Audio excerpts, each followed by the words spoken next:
todos nuestros amigos odontólogos que en medio de esta cuarentena y haciendo una antesala al Día de la Amistad, vamos a conversar un par de horas, ¿no? De lo que hemos programado el día de hoy, un par de horas para conversar sobre este importante tema, que muchas veces lo pasamos por alto, nos vamos a la parte médica general, nos estamos ahorita inmersos, y eso es bueno, en la problemática de la vacuna, que cuando nos tocará la vacuna, los odontólogos de la práctica privada y todas esas cosas, y nos hemos olvidado un poquito que como buenos odontólogos que somos todos, tenemos que hacer una buena lectura de todas las lesiones que puedan presentarse en los pacientes con COVID-19, ¿no? Está claro que el COVID-19 no tiene lesiones patognomónicas, es decir, el COVID-19 no tiene patognomónicas en la boca, me refiero, ¿no? No hay enfermedad, no hay lesiones que sean características del COVID, ¿no? Que podamos decir los odontólogos, hay una lesión de este tipo, hay que sospechar o hay que descartar que el paciente sea portador de un COVID-19, ¿no? Eso no existe, ¿no?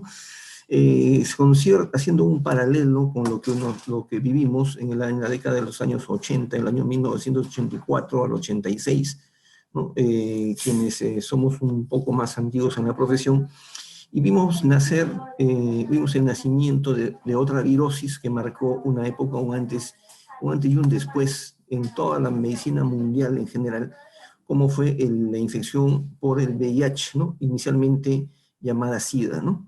Que caló tan hondo en la población mundial, en especial la población médica, que realmente nos hizo llamar la atención sobre la necesidad de utilizar lo que ahora es muy común, las EPPs, ¿no?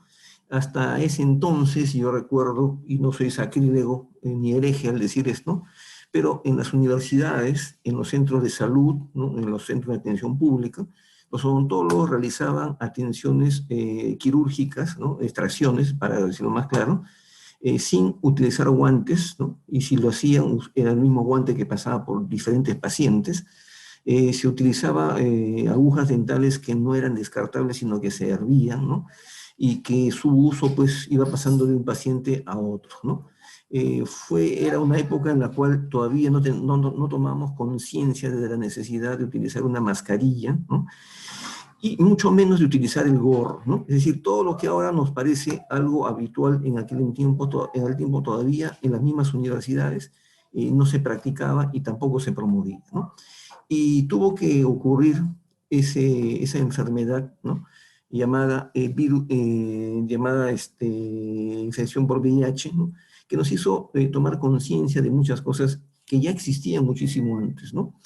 Ahora también hay un antes y un después. Este COVID-19, después de mucho tiempo, nos ha hecho ver que las cosas van cambiando y que tenemos que modificar nuestros hábitos para protección nuestra y de nuestra familia, ¿no? Quizá como somos un país latinoamericano que no ha pasado por la epidemia del ébola, ¿no? Una población peruana que no ha sufrido los estragos de una epidemia por influenza, como ocurrió en otras partes del mundo, ¿no? Para nosotros es algo inusual que de la noche a la mañana nos digan que estamos en cuarentena y que no podemos salir, ¿no?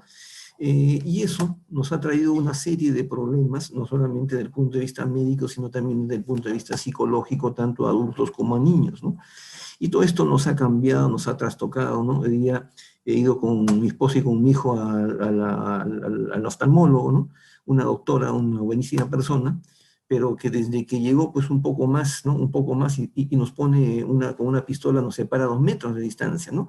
Es decir, hay una psicosis generalizada, ¿no? Que felizmente en muchos odontólogos no ha hecho mella, ¿no?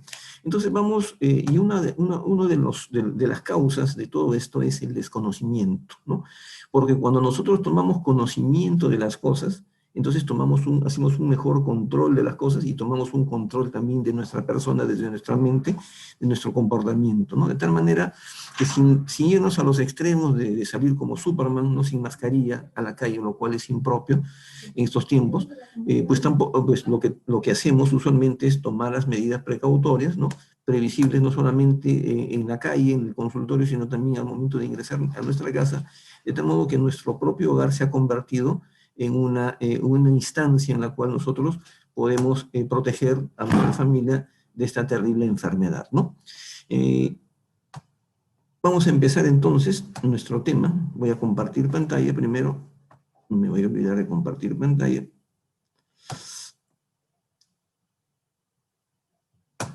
Acá está. Y vamos a empezar entonces con nuestro tema, ¿no? Por si acaso esta conversación, esta conferencia se está transmitiendo también por vía Facebook Live, ¿no? Para aquellos colegas que anticipadamente o con anticipación no se han podido inscribir o no se les ha entregado la clave y la contraseña, ¿no? Es decir, que aquellos que no han podido ingresar o no recibir la clave oportunamente lo están siguiendo seguramente en Facebook Live, ¿no? Entonces, el título de esta presentación se llama manifestaciones orales secundarias en el COVID-19. ¿no? Yo no me he atrevido a decir manifestaciones orales en el COVID-19, ¿no? Porque esa palabrita secundaria significa o trata de dar a entender, como decía al inicio, que no existe una lesión, que no existen lesiones bucales que puedan considerarse características, ¿no? O patognomónicas del COVID-19. ¿no? Es decir, no podemos abrir la boca de un paciente, observar de repente una enfermedad, una vesículas, ¿no? Acompañada de ulceraciones, ¿no? Y decir, bueno, posiblemente usted tiene COVID, ¿no? Hágase las pruebas porque tiene COVID. Eso no va a suceder, ¿no? Si bien existen, haciendo una antesala, existen algunos síntomas, ¿no? Y signos en el paciente a nivel de la boca, como es, por ejemplo, la hipogeusia y la ageusia, que lo vamos a explicar también, que son algunas de las características que presenta, uno de los síntomas que presenta el paciente en las primeras etapas del COVID-19, ¿no? Que va de la mano con la hiposmia o anosmia, hipo cuando hay menos, o anosmia cuando el paciente no tiene en absoluto la percepción del olfato, ¿no? Y que usualmente es un problema complementario ¿cómo se llama? A la disgeusia, hipogeusia, o sea, disminución o alteración en el sentido del gusto, ¿no? Porque en este caso una parte de la patología cursa con alteración, con la focalización de este virus en las terminaciones de las papilas gustativas de la lengua, ¿no?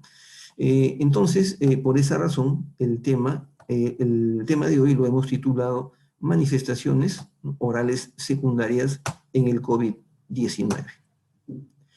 Decíamos entonces también, o decimos también, que hemos sufrido un cambio paradigmático, ¿no?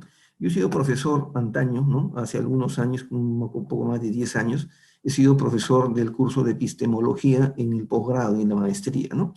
Y una de las cosas, las primeras cosas que compartíamos con nuestros alumnos era el tema de paradigmas, es decir, el antes y el después, ¿no? Decíamos, hay un cambio paradigmático, hay un choque paradigmático, hay un shock, ¿no? Hay un shock paradigmático, ¿no? Como decía Alvin Toffler, el shock del futuro, la tercera ola, ¿no? Y es que a partir, pues, del libro de la estructura de las revoluciones científicas de Thomas Kuhn, recién llamaron la atención sobre aquellas formas de vida, ¿no?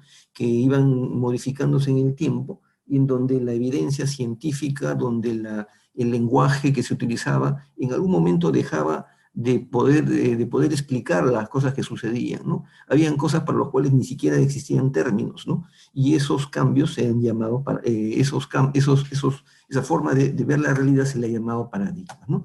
Este señor Joel Barker, ¿no? Que ha sido uno de los más estudiosos, pero ya de la perspectiva del marketing sobre todo, y de los negocios, también llamó la atención sobre la importancia de los paradigmas como una forma de vivir de las personas en general, ¿no? Sin entrar en detalles de profesión médica o esas cosas, ¿no?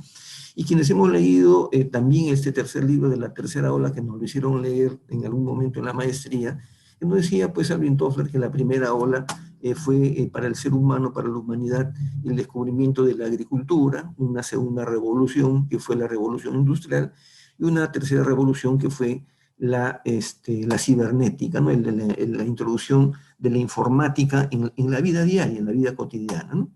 De tal manera que esta es una fotografía histórica, ¿no? Que me gusta mostrar. Es una fotografía tomada en la avenida, esta es la avenida Javier Prado, ¿no? El primer día de la primera cuarentena, ¿no? El año pasado, recuerdo, no me acuerdo si fue 15 o 16 de marzo del año pasado, ¿no? Cuando el expresidente Vizcarra salió un fin de semana diciendo, señores, ¿qué, señores peruanos? Mañana empieza la cuarentena. Y esa palabra cuarentena que la aprendimos en la universidad como pregunta de examen del curso de microbiología, ¿no? Que a veces no sabíamos a qué se refería, ¿no? Y nos decían que la palabra cuarentena se originó en la Edad Media, ¿no? Cuando no se sabía el origen de la enfermedad y alguien estudioso se dio cuenta que el curso de la enfermedad, sin conocer todavía la existencia de microorganismos, ¿no? El curso de esa enfermedad era de aproximadamente 38 días y medio, ¿no? Entonces se le ocurrió recomendar a que las personas se guardaran en sus hogares, en sus casas durante 40 días y después de 40 días salieran porque era un tiempo promedio en el cual no se podían contagiar con la enfermedad, ¿no? Estamos hablando de la peste negra, ¿no? Y de ahí viene el concepto de la cuarentena. Entonces, algo así nos sucedió, ¿no? Y hubo un cambio paradigmático. Yo salí a la calle el día siguiente, tomé esa fotografía porque me pareció inusual. Dije, nunca más en mi vida voy a tomar esa fotografía, menos tomarme una fotografía con un pueblo fantasma en mi detrás, ¿no? Parecía una película de terror lo que estamos viviendo. De tal manera, pues, que eso significó un cambio completo en nuestro modo de vida. Pero también nos trajo cosas buenas, como conversamos hace algunos días en otra conferencia, ¿no? Cuando hablamos de la educación, perdón, de la realidad virtual, de la tecnología 3D en odontología, ¿no? Básicamente ese fue el tema, ¿no? Y que nos ha traído cosas importantes, pero lo malo que ha venido de la noche a la mañana, ya saben ustedes lo que es telesalud, telemedicina, teleeducación, ¿no? Los colegas que trabajan ¿cómo se llama?, en salud pública saben de más lo que es la teleconsulta, que no sé cómo la estarán llevando a cabo, ¿no? El hecho es, pues, que esta terminología sirve para explicar las cosas que están sucediendo en este momento, pero que si nos mencionaban estas palabras, esos términos que no son nuevos, nos los mencionaban un año atrás o 2 años atrás, simplemente nos parecería algo lejano, propio de países desarrollados y que no tenía ninguna importancia, ¿no? Que existe una educación virtual, que los muchachos aprendan por su computadora, nos parecía más bien una película de ciencia ficción, ¿no? Y hablar de realidad virtual ya pues era hablar pues de otro mundo, no sé, era hablar de la película esta de Viaje a las Estrellas y cosas así, ¿no? Pero ahora sabemos que son cosas reales que forman parte de la educación y de nuestra profesión también, ¿no? Entonces yo recuerdo que me puse en mi rol porque me molesté conmigo mismo, ¿no? Y ver tanto colega que se metía a su casa y no quería salir, ¿no? Porque en realidad desconocíamos muchas cosas y ese temor, ¿no?, que fue difundido por el propio colegio odontológico, decían, no salgan, salgan haciendo urgencias y emergencias, pero no nos decían por qué, ¿no? Y en realidad muchas personas no sabían por qué. Y una de las cosas por las cuales no salíamos era porque las partículas que dispersaba el escáner y la alta velocidad era pues un factor tremendo de difusión de las partículas, ¿no? Incluso hubo un profesor de China, que hizo un artículo de revisión y lo tomaron como que ya los odontólogos éramos los primeros causantes o los primeros encargados de producir contagio en las personas, en los pacientes, ¿no? Entonces se confundió el término de que los odontólogos somos personas, somos profesionales, estamos en uno de los primeros, que tenemos más probabilidades de enfermarnos, ¿no? Pero que no somos los principales promotores o difusores de la enfermedad, que es otra cosa, ¿no? Entonces nos dimos cuenta que habían muchas cosas que todavía teníamos que aprender primero y después difundir, ¿no? En primer lugar, el diagnóstico del COVID, ¿no?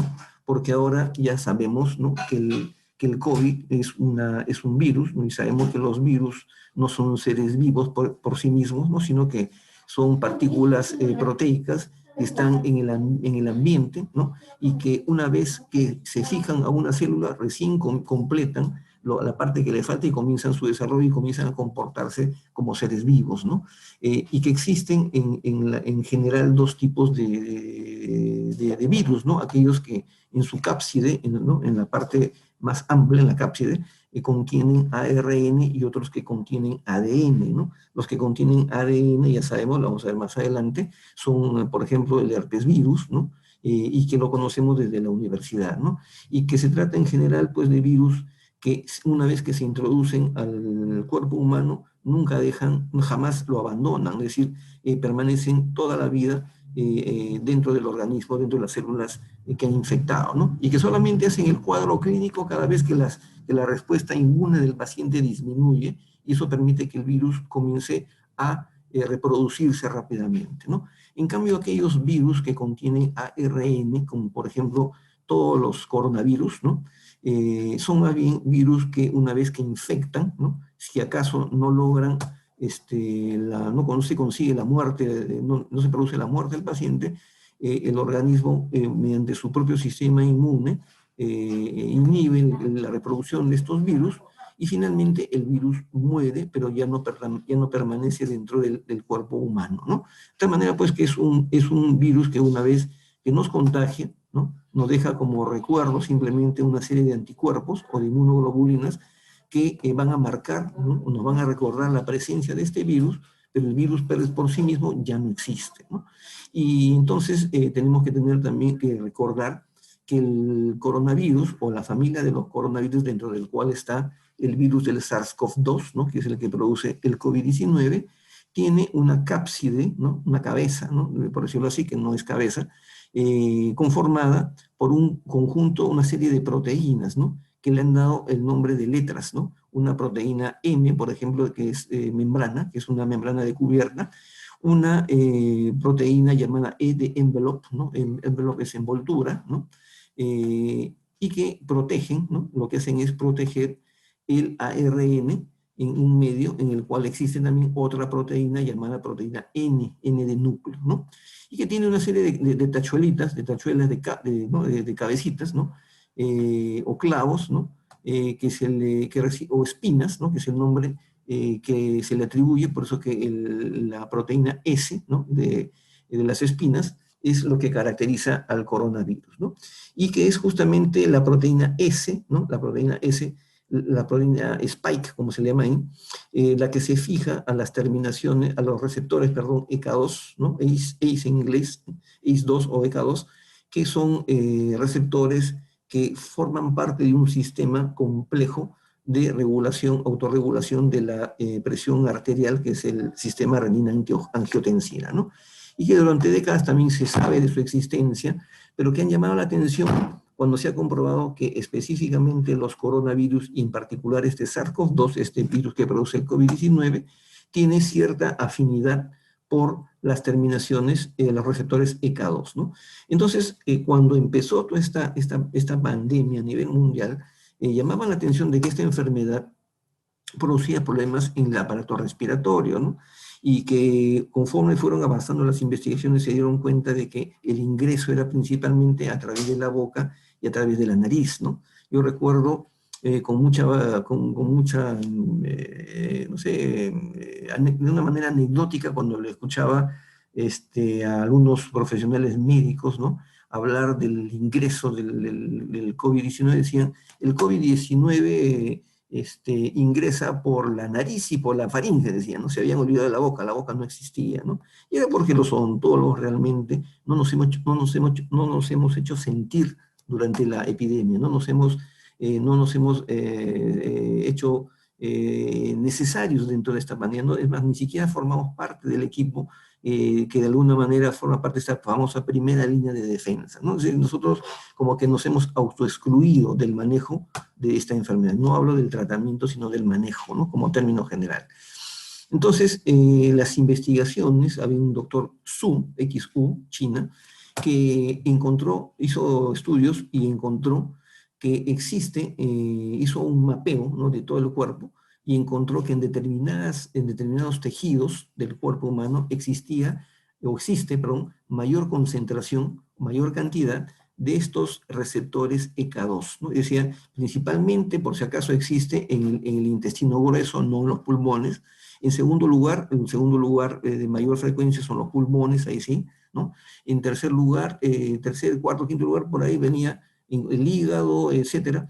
Y por ahí también apareció la boca, ¿no? Y en la boca específicamente, la lengua, la base de la lengua, no toda la lengua, sino la parte posterior del dorso de la lengua, en el cual se encontró una cantidad significativa de receptores ECA2 disponibles, porque también tienen que estar disponibles. Si no están disponibles, entonces el virus no se fija, y si el virus no se fija, simplemente no produce la enfermedad, ¿no? Entonces, de ahí surgió toda una teoría, ¿no? Para buscar, para ayudar a nuestros pacientes a prevenir esta enfermedad, ¿no? Y los odontólogos también para protegernos, ¿no? De ahí se dio, y después de ahí se descubrió que no solamente en el dorso de la lengua, sino también en las glándulas salivales mayores, Vamos a admitir y vamos a apagar el micrófono. A alguien se le escapa. Ya está, perfecto. Entonces decía que después se descubrió que en los conductos excretorios de las glándulas salivales mayores y después en los acinos glandulares existían también receptores ECA2, ¿no? De ahí la importancia de la boca, ahí tomamos importancia los dentistas, de ahí que la boca podía ser un sitio primario en el cual nosotros podríamos hacer algo para prevenir esta enfermedad, ¿no? De ahí aparece el tema de los colutorios, que lo hablaremos en otra conferencia cuando hablemos solamente de colutorios, específicamente también del cetilpiridino, que me parece un tema bastante importante. Entonces, esto respecto a la etiología, ¿no? A la fisiopatología de esta enfermedad. Entonces, hemos dicho que hay virus que contienen ARN, hay virus que contienen su cápside, ADN, y este virus en particular tiene ARN, ¿no? Pero vamos a encontrar, y ese es el motivo de hoy, algunas lesiones en la boca que no son característicos de virosis producidas por virus ARN, sino producidas por virus ADN, ¿no? Es decir, las lesiones vesículo-ulcerativas de las cuales se ha hablado bastante, ¿no?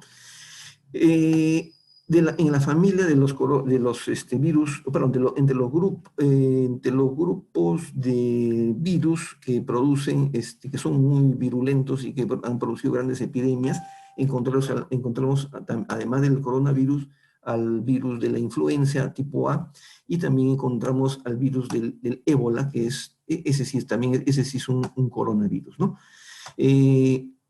Entonces, lo que nosotros tenemos que tener en claro es lo siguiente.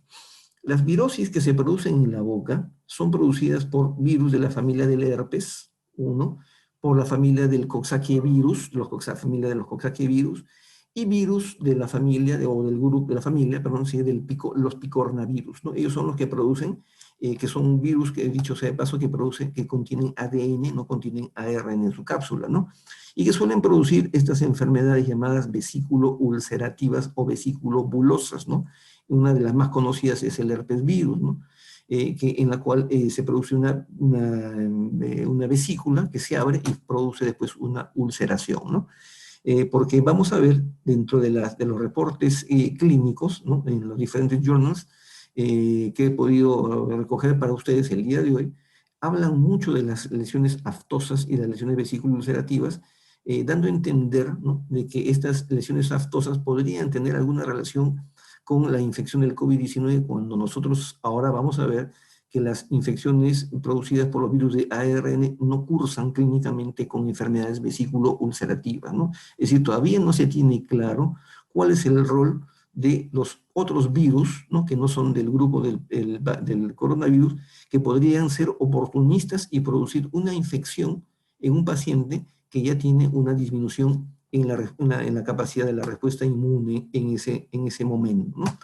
Entonces, tenemos que conocer también, y quienes están de repente escuchando esta conferencia, que son mis alumnos en la universidad, de la Universidad Villarreal, ellos saben que desde el principio les echan can en la cabeza, les he dicho, nuestra profesión está perdiendo la clínica y ustedes como futuros profesionales no pueden dejar abandonada esa parte, porque en el caso de las lesiones, de las manifestaciones orales en el COVID-19, el diagnóstico es puramente clínico, ¿no? Entonces tenemos que recordar acá todas las lesiones elementales de la boca, pero he remarcado con amarillo, de color amarillo, aquellas que de alguna manera están descritas dentro de la literatura del COVID-19, es decir, manifestaciones orales del COVID-19. Y me he permitido, ¿no? Tomar algunos minutos para poderles explicar para aquellos colegas que de pronto ya hemos salido algún tiempo de la universidad y nos hemos olvidado, porque yo sí sé que lo saben, ¿no? Entonces, por ejemplo, en la literatura sobre las manifestaciones orales del COVID-19 se habla mucho del enantema, ¿no? Y uno dice, ¿pero qué cosa es el enantema? Yo he escuchado de exantema, pero no de enantema. El enantema es un enrojecimiento, es una mancha roja producida generalmente por una inflamación focalizada, ¿no? Que guarda relación en muchos casos por una respuesta inmune alterada, ¿no? O una inflamación local secundaria a una virosis, ¿no? Una de las más conocidas son la mancha de Koplik, ¿no? Que se acuerdan, es característica del sarampión, ¿no? Pero el enantema en general, el enantema en general, el enantema en general es una mancha dentro de la mucosa, mientras que el exantema es una mancha en la piel, ¿no? La ulceración es una pérdida del epitelio, ¿no? Es la pérdida del epitelio de manera abrupta, ¿no? De manera como consecuencia de una infección viral o como consecuencia de una enfermedad autoinmune como es el afta, o como consecuencia de una fricción o una erosión como el caso de las quemaduras, ¿no? Eso es una ulceración, es la pérdida de epitelio, ¿no? En el caso de la pápula, como su nombre lo indica, es una lesión elevada de la mucosa que tiene el aspecto de una papa pequeña, una papita, ¿no? Entonces, desde el punto de vista semiológico se le llama pápula, o que le mande un WhatsApp y le compartes el enlace. Y tenemos finalmente la vesícula, que la vesícula es una lesión elevada que contiene líquido tisular, ¿no? Cuando el acúmulo de líquido tisular es más grande se le llama ampolla, ¿no? Y de ahí que las enfermedades en las cuales se produce primero una vesícula y después una ulceración se les llama enfermedades vesículo-ulcerativas, ¿no? Para los americanos, vesículo-bulosas, ¿no? Bula le llaman a la ampolla, ¿no? Entonces tenemos esta palabra llamada exantema, ¿no? El exantema, como dice ahí, es una erupción cutánea de color rosado, de color rosáceo. Pero el exantema es una lesión cutánea. Entonces, hay lesiones elementales que aparecen en la piel y que son exclusivas de la piel. Hay lesiones elementales que son exclusivas de la mucosa, como hay lesiones elementales que aparecen tanto en la piel como en la mucosa, ¿no? Puede aparecer como consecuencia de algunas enfermedades infecciosas, ¿no? Como las infecciones virales, ¿no? Que son algunas de las más comunes, ¿no? Son erupciones que son causadas, difusas, ¿no? Que algunos le llaman sarpullido, ¿no? Con R, sarpullido, y que puede estar en relación con algunas enfermedades epidemiológicas como el sarampión, la escarlatina, la rubiola, ¿no? En el caso del sarampión y la rubiola, infecciones virales; en el caso de la escarlatina, una infección bacteriana, ¿no? También está asociada con sarpullido del dolor, picadura de insectos, como una reacción autoinmune, ¿no? Una reacción, perdón, de hipersensibilidad, disculpen, o también por efectos físicos, como quemaduras del sol o reacción a ciertos fármacos, ¿no? O sea, reacciones de alergia. Y el exantema suele curar espontáneamente de 1 a 3 días, dependiendo de la naturaleza del exantema, dependiendo de la naturaleza de la enfermedad. Pareciera que no ha cambiado la diapositiva, pero ha cambiado. Y lo que ha cambiado es la letra N. Acá no dice exantema, acá dice enantema. El enantema ya no es una lesión de la piel, es una lesión de la mucosa. Y los reportes, de todos los reportes clínicos que existen a nivel mundial, hablan de un enantema, ¿no? Y el enantema es un término, la verdad, que se utiliza ya muy poco, se ha utilizado muy poco en los últimos 50 años en la literatura médica inclusive, ¿no? También las lesiones son similares, las características, todo lo que hemos hablado respecto al exantema es igual para el enantema. La única gran diferencia es que el enantema es una lesión exclusiva de la mucosa, ¿no? Es una lesión, es una mancha roja, ¿no? La ulceración, para terminar con esto de la semiología, es la pérdida de epitelio, ¿no? Es una lesión, como dice ahí, es una lesión reversible, ¿no? Porque la lesión que no es reversible ya no se llama ulceración, se llama úlcera, que cursa más bien con carcinoma, neoplasia maligna, que es otro tema, ¿no? Pero la ulceración es la pérdida de epitelio, es dolorosa, suele ser una lesión secundaria en las enfermedades vesículo-ulcerativas, y cuando hablamos de enfermedades vesículo-ulcerativas, puede tratarse de enfermedades autoinmunes como el afta, el pénfigo, el penfigoide, o puede tratarse del otro gran grupo de enfermedades vesículo-ulcerativas, que son las virosis en las mucosas, y eso sí nos interesa el día de hoy, ¿no? Porque las virosis en las mucosas cursan con infecciones vesículo-ulcerativas, ¿no? No los quiero aburrir mucho con este tema, pero yo creo que es importante para el diagnóstico, ¿no? Para el diagnóstico clínico de nuestros pacientes. Incluso yo vamos a agradecer el día de hoy a un doctor, ¿no? Al doctor Cristian Segura, quien ha compartido el caso clínico ¿cómo se llama?, de un paciente, la boca de un paciente con COVID, que es un familiar muy cercano, por eso que yo le agradezco infinitamente por haber compartido conmigo y también con ustedes ahora este caso clínico, que justamente vamos a hacer la lectura del caso y va a ser exactamente el uso de estos términos que estamos hablando en este caso, ¿no? Entonces tengan en cuenta que la ulceración forma parte de algunas infecciones como la virosis, ¿no? O algunas enfermedades autoinmunes, ¿no? En estomatitis herpética primaria hay úlceras, que no, primero hay vesículas, pero no, el paciente no viene en etapa de vesícula porque no le duele, pero viene en la etapa de úlcera, de ulceración, perdón, cuando ya la lesión, la vesícula ha reventado y ha quedado expuesta la mucosa, el tejido conectivo, y es sumamente doloroso, ¿no? En el caso de la estomatitis herpética primaria, ¿no? Mal llamada primaria, porque dicen primaria y secundaria, así me enseñaron en la universidad, ¿no? Primaria, la primoinfección, cuando hay vesículas y úlceras en la boca, ¿no? En toda la boca, en cualquier parte de la boca. Y secundaria, cuando existe la lesión pústulo-costrosa en la semimucosa del labio, la nariz o la conjuntiva, ¿no? Pero también está descrita en la literatura una estomatitis herpética recurrente, ¿no? Es decir, el paciente podría sufrir de estomatitis herpética varias veces, de primaria, ¿no? Varias veces durante su vida, aunque es una patología un poco frecuente, ¿no? En nuestro medio sobre todo, ¿no? Vemos algunas características, ¿no? Esto no tiene nada que ver con COVID, esto es una estomatitis herpética primaria y que se acompaña de saburra, y además hay una serie de vesículas y también existen unas verrugas en esta lengua, ¿no? Pero en la piel, en la mucosa, perdón, aparecen acúmulos de manchas blancas, que es acúmulo de líquido, que son vesículas rodeadas de un halo rojo, que es el famoso enantema, ¿no? Entonces, esto es una estomatitis herpética primaria, ¿no? Y la llamada estomatitis herpética secundaria, que es la lesión úlcerocostrosas, ¿no? Se produce una costra encima de la úlcera, por eso se le llama úlcerocostrosa, ¿no? Que se localiza exactamente en la semimucosa de los labios, la boca, el ano, también el ano, en los genitales, como también en la nariz y en la conjuntiva, en todos los orificios, ¿no? Tenemos también un virus de la familia del herpes, que es la varicela, el virus de la varicela, que también produce enfermedad vesículo-ulcerativa, ¿no? Y esto es importante porque puede venir un paciente que tenga COVID-19 y que también tenga cualquiera de estas enfermedades, y nosotros podemos pensar que es solamente un problema de COVID-19, cuando en realidad es un paciente que tiene una disminución de las defensas y ha desarrollado una virosis, ¿no? Oportunista en este caso, ¿no? El herpes zóster, como vemos acá, dos casos diferentes, se presenta también como vesículas a lo largo de alguna parte de la mucosa.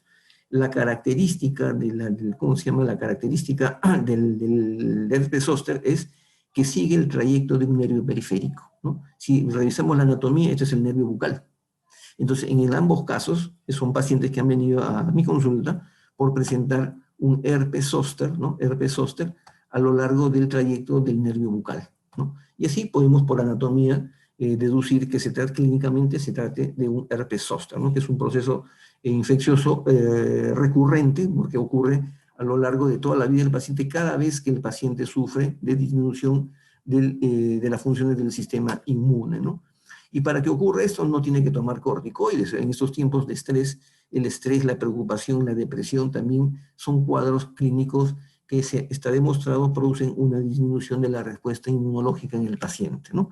Entonces, no es raro encontrar pacientes con estos problemas. Yo he visto durante esta pandemia niños con aftas, ¿no? Niños con aftas, cosa que en un tiempo atrás ni siquiera se pensaba, porque se entiende que el aftas es una patología de los adultos, ¿no? No es una patología descrita originalmente en los niños, ¿no? Ansiedad, bruxismo en los niños son patologías que, saliéndonos del tema, también son propias de esta situación de encierro de la cual formamos parte, ¿no? Entonces, como diagnóstico diferencial, para terminar de confundirlos, disculpen la expresión, ¿no? Para terminar de confundirlos, existen una serie de enfermedades vesículo-ulcerativas, en este caso ya producidas por virus. La glosopeda, y muchas de ellas originalmente han sido descritas en la literatura como zoonosis, ¿no? Es decir, enfermedades de los animales transmitidas a los seres humanos.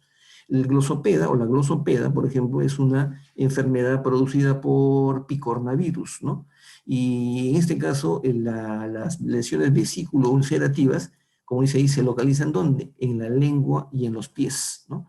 ¿Y por qué en la lengua y en los pies? Porque originalmente se atribuyó esto a que había una gran frecuencia de pacientes con glosopeda en aquellas personas que ordeñaban a las vacas, ¿no? Entonces, como no usaban zapatos y tenían heridas en los pies, o como tomaban la leche de la ubre de la vaca directamente, entonces el virus que estaba en la ubre de la vaca y que caía al suelo, simplemente contaminaba al paciente, ¿no? Igual con la enfermedad de manos, pies y boca, fue considerada originalmente una zoonosis, ahora ya no es una zoonosis. Es más, hace unos 3, 4 años aproximadamente, vino una epidemia al Perú que no la sentimos mucho, ¿no? Que fue de una enfermedad de manos, pies y boca, ¿no? ¿Y por qué digo que fue una virosis de enfermedad de manos, pies y boca? Porque se producía en niños y adultos, ¿no? Principalmente en niños y en jóvenes, que cursaba con fiebre, con malestar general, con diarrea, ¿no? Y las manos se le pelaban, decía, las manos y los pies de mi hijo se han pelado, ¿no? Y le ha aparecido aftas en la boca. No son aftas, era una enfermedad de manos, pies y boca, ¿no? Que es una virosis también muy conocida, producida más bien por una familia de virus que se llama de la familia de Coxsackie virus, ¿no? Porque hemos dicho, el herpes virus, los Coxsackie virus y los picornavirus, ¿no? Son virus que contienen ADN y que producen, en muchos casos, enfermedades virales en las mucosas en general, en las mucosas, no necesariamente o no solamente en la boca. Y forma parte del diagnóstico diferencial porque un paciente con COVID podría venir con esta enfermedad. El síndrome de Behçet no se parece mucho a veces, ¿no? Porque el síndrome de Behçet, como su nombre indica, como lo manifiesta la literatura, se considera como una vasculitis, la presencia de vesículas y de úlceras que se localizan en la boca, que se localizan en los genitales, pero también en los órganos internos, ¿no? Y que todavía no se ha comprobado finalmente cuál sea su origen. Originalmente se pensaba que era una virosis, actualmente se considera que es una enfermedad autoinmune, ¿no? Pero que cursa también con enfermedades vesículo-ulcerativas, ¿no? Y para terminar, la herpangina, ¿no? Porque me parece que herpangina es el diagnóstico de la enfermedad de nuestro amigo, el doctor Cristian, que nos ha compartido el caso, ¿no? ¿Y qué cosa es la herpangina?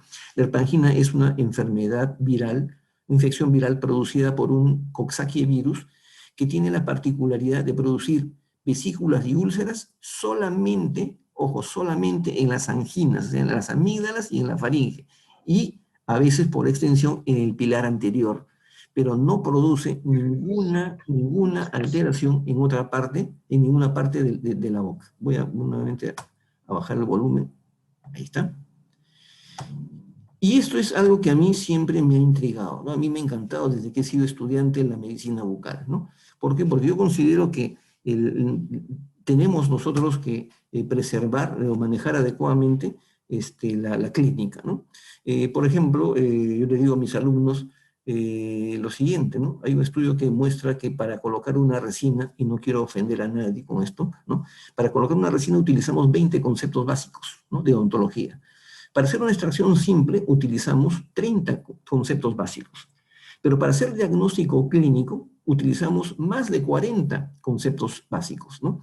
De tal manera que hacer un diagnóstico clínico requiere de mayor cantidad de conocimiento, de concepto y de experiencia que el hacer un procedimiento quirúrgico en muchos casos, ¿no? Entonces, para que vean la importancia de lo que estamos hablando, que es el diagnóstico clínico, ¿no? Pero seguimos, miren que todavía no hemos hablado directamente del COVID-19, ¿no? Y cuando hablamos del COVID-19 tenemos que tocar necesariamente esta parte, la parte del diagnóstico, no hablar de las pruebas, ¿no? Que si son pruebas rápidas, moleculares, ese no es el tema hoy, ¿no? Pero que sí existen inmunoglobulinas que forman parte de la respuesta inmunológica del paciente, que tienden a aumentar algunas de ellas durante las etapas iniciales, como es la inmunoglobulina M, no solamente del COVID-19, sino de muchas virosis o de diferentes infecciones virales, ¿no? Y más bien la inmunoglobulina G, que es aquella que se presenta en forma tardía y que viene a representar, pues, la inmunidad prolongada, no digo permanente, pero prolongada, dependiendo del tipo de virosis que haya atacado al paciente, ¿no?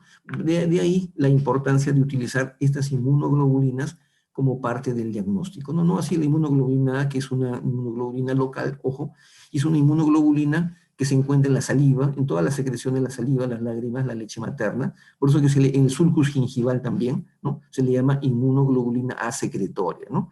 Pero que no forma parte de la inmunidad sistémica, sino forma parte de la inmunidad local, ¿no? Y la inmunoglobulina E, que está relacionada más bien con los problemas alérgicos, ¿no? De hipersensibilidad y alérgicos en general, ¿no? Algunos conceptos básicos adicionales antes de entrar a la parte ¿cómo se llama?, del tema en sí, aunque esto es el tema. Cuando escuchamos la palabra PCR, por ejemplo, ¿no? Voy a sacar esto acá, que son las siglas, ¿no? Traducidas de la reacción en cadena de la polimerasa, ¿no? Que es un procedimiento de laboratorio que se utiliza para identificar el genoma del virus. ¿Y por qué es importante que sepamos este concepto? Están hablando de la variante sudafricana, la variante brasileña, ¿no? La variante británica, y es importante contar con este método de diagnóstico que nos permita identificar el genoma de cada una de estas variantes. Porque si el PCR logra identificar al genoma del coronavirus original y no de las variantes, pues no va a poder ser utilizado como un método adecuado de diagnóstico, ¿no? Y también hemos mencionado la inmunoglobulina M, que suele aparecer a los primeros días al comienzo de la infección, y que está más elevada, obviamente, en las primeras etapas de la enfermedad, principalmente cuando el paciente todavía está asintomático, ¿no? Y la inmunoglobulina G, que ya es aquella que permanece de por vida en las infecciones, sobre todo, bueno, en general en todas las virosis, ¿no? Este cuadro que nos indica justamente que los momentos en los cuales la PCR se encuentra más aumentada y que puede servir como diagnóstico, la inmunoglobulina G en las primeras etapas de la infección y la inmunoglobulina G, que es el sello de garantía porque es, en otras palabras, los anticuerpos que vamos a conservar nosotros después que hemos sido infectados por el coronavirus en este caso. Y eso es parte de la cultura general, o debe ser parte de la cultura general de cualquier odontólogo, ¿no? No necesariamente de un médico que esté en la primera línea de defensa. Nosotros también somos parte no somos parte de la primera línea de defensa desde el punto de vista formal, pero sí desde el punto de vista práctico, ¿no? Y un cuadro que nos muestra también en qué momentos podemos encontrar la PCR positiva, ¿no? En qué momentos podemos encontrar la IgM positiva en las etapas iniciales, y finalmente la IgG, que es aquella que se proyecta en el tiempo y que se encuentra en mayor concentración a partir de los 15 días, es decir, la tercera fase de la infección de COVID-19. Y llegamos al punto, ¿no?, en el cual vamos a conversar sobre las manifestaciones bucales, ¿no?, descritas en la literatura, ¿no? Entonces, ahora sí vamos a poder entender al pie de la letra todo aquello que hemos conversado anteriormente, ¿no? Si hubiese alguna pregunta, me la hacen a través del chat o de pronto abren su micrófono con toda confianza y me hacen la pregunta para no dejar la pregunta para después. Entonces, esta primera parte ha sido de semiología general, de conocimiento general, de cultura general, porque es la base para poder comprender lo que vamos a encontrar en nuestro paciente. Entonces, este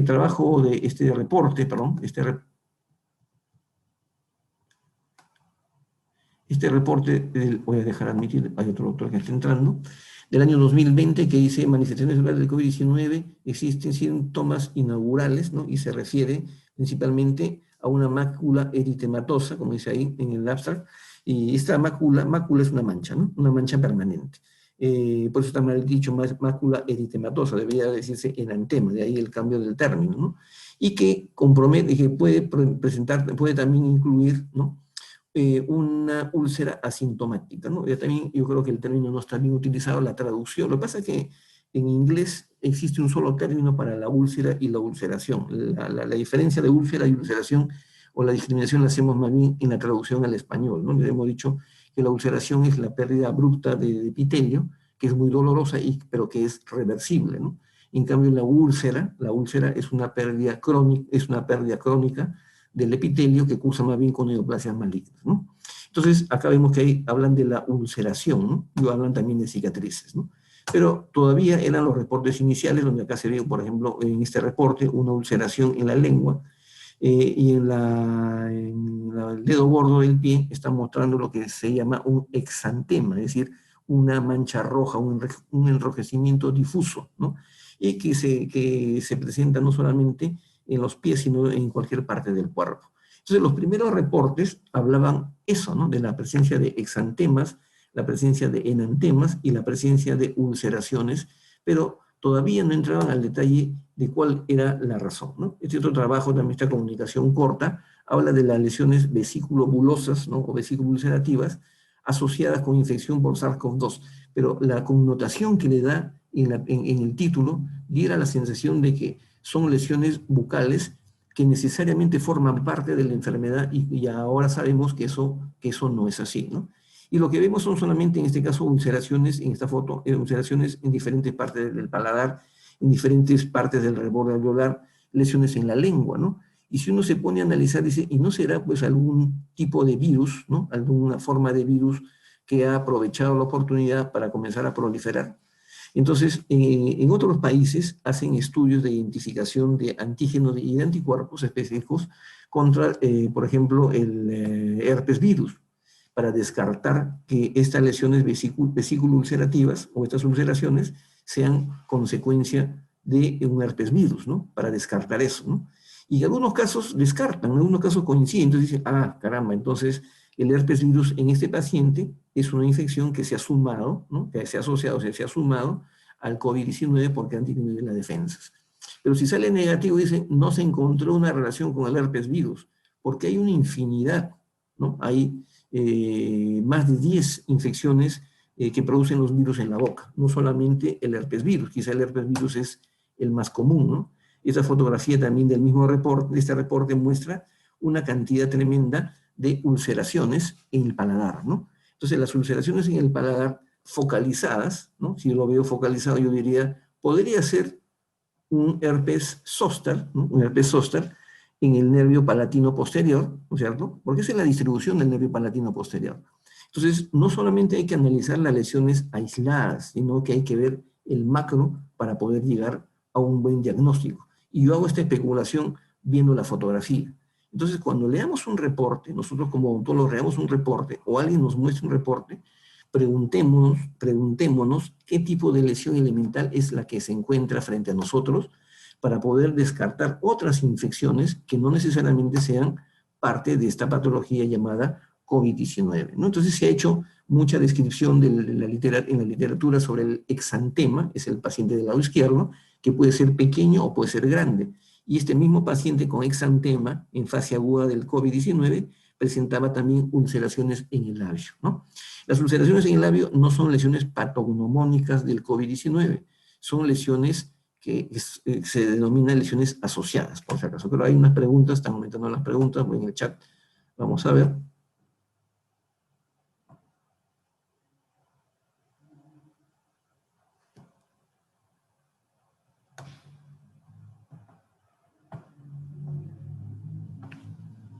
A ver, vamos a volver a abrir.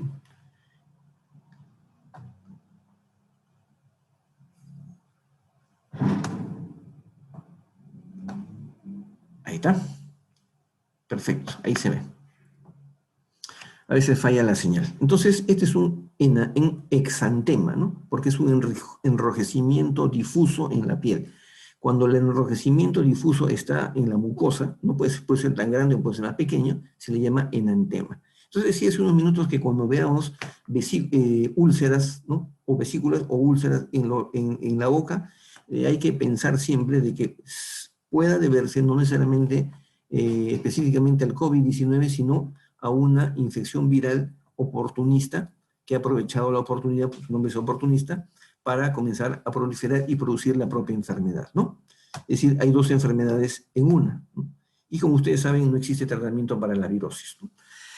En cuanto a las características, sería esto, las características clínicas que presenta un paciente con COVID-19, ya no estoy hablando de manifestaciones orales, y si no me refiero en este caso a lo que vemos nosotros como odontólogos, sino lo que el paciente manifiesta sentir, es otra cosa, ¿no? Ahí sí podemos hablar de manifestaciones bucales propias de la enfermedad COVID-19, ¿no? Y se ha hablado muchísimo que en las etapas iniciales el paciente experimenta una disminución de la saliva, ¿no? Una hiposecreción salival, porque aparentemente la explicación, la causa sería que las glándulas salivales están infectadas, ¿no? Por el COVID-19, se produce una inflamación severa de las glándulas y por esa inflamación severa obstruye los conductos secundarios y primarios de los asientos de las glándulas salivales, ¿no? Y eso es lo que produce una disminución en el flujo salival, algo similar a lo que ocurre con otras virosis, ¿no? Y el paciente experimenta una disminución en la percepción de los sabores, ¿no? Es decir, una hipogeusia, ¿no? Que en casos extremos se llamaría una ageusia, pero los reportes clínicos no hablan de ageusia, hablan de hipogeusia, ¿no? O sea, una disminución o una disgeusia, una alteración en la percepción del sabor, ¿no? Y que se acompaña, o que está acompañada porque nunca va sola, con una hiposmia, ¿no? O una anosmia, es decir, una disminución en la percepción olfativa, o una, que es hiposmia, o una anosmia cuando el paciente presenta más bien una falta de percepción de los olores. Y cuando presenta una anosmia, presenta también una hipogeusia, ¿no? Es decir, puede existir, lo describen los pacientes que se presentan en muchos casos una anosmia, una alteración en la olfacción, que se puede acompañar o no con una disminución de la percepción del sabor, pero no existe la alteración en el sabor sola, ¿no? Porque ya se sabe que la percepción de los olores está en relación con la percepción gustativa, ¿no? Y viceversa, ¿no? Entonces, eso sí está claro. Lo que no se sabe hasta el momento es cuál es la explicación científica para para la hiposmia. Disculpen que tengo que parar para hacer ingresar a los doctores. Perfecto.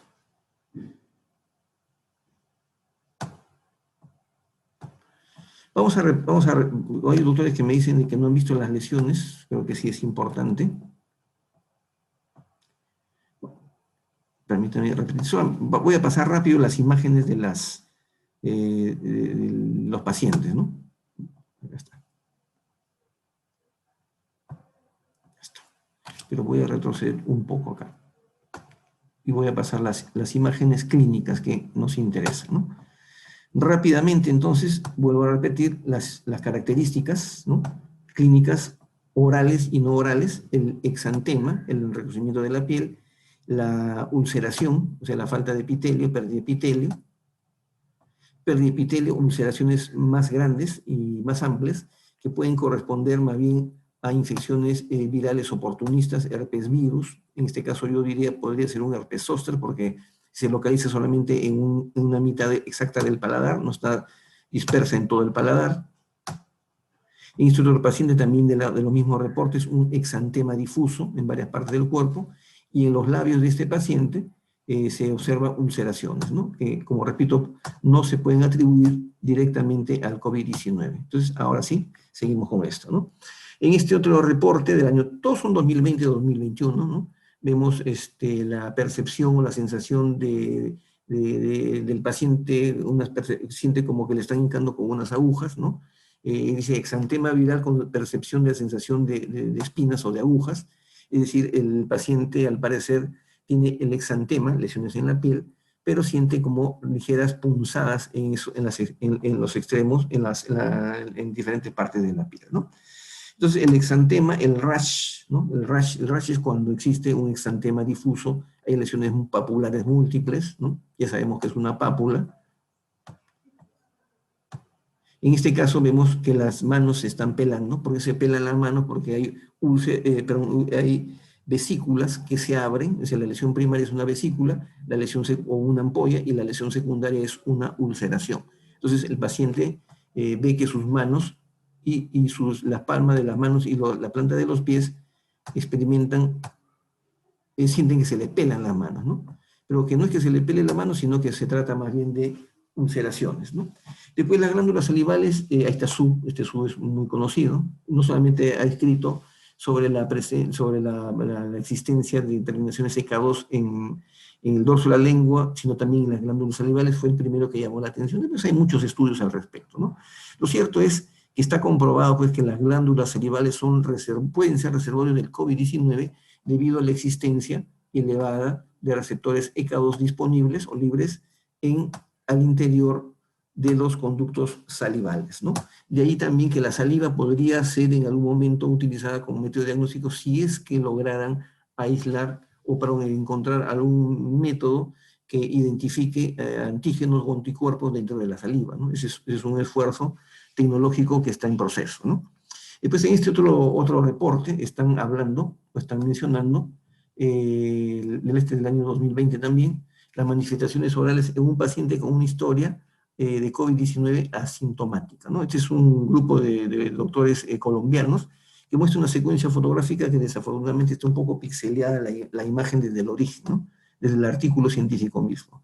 Entonces muestra en primer lugar enantema, enrojecimiento, con lesiones puntiformes, ¿no? Puntiformes, de color rojo difuso, que lo atribuye al, ¿cómo se llama?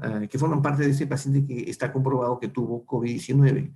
Las flechas, aunque pixeleadas, estaban mostrando ulceraciones ya en un proceso de reparación, ¿no? Hay un doctor que está levantando la mano, vamos a ver en el chat rápidamente. Uf, ¿dónde está el chat? Acá está el chat.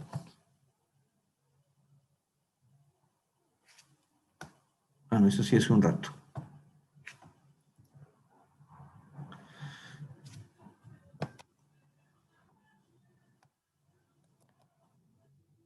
A ver, vamos a volver a levantar la imagen.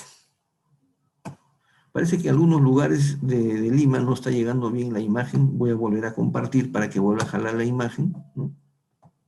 Para quitar la posibilidad de que sea mi computadora la que esté produciendo ese problema, ¿no? Entonces levantamos nuevamente la imagen y estamos viendo este reporte de Jairo Corchuelo de Colombia, que habla de enantemas múltiples en el labio, en las etapas, y a los 15 días aproximadamente del inicio de la enfermedad. Menciona también en el recuadro C, la fotografía con la flecha está indicando una ulceración aislada, y está mostrando en la frente exantemas con pérdidas de piel, es decir, ulceraciones también, ¿no? Cerca al cuero cabelludo. Y también las flechas van señalando diferentes sitios en donde el paciente ha presentado el famoso enantema, como también las lesiones ulcerativas, ¿no?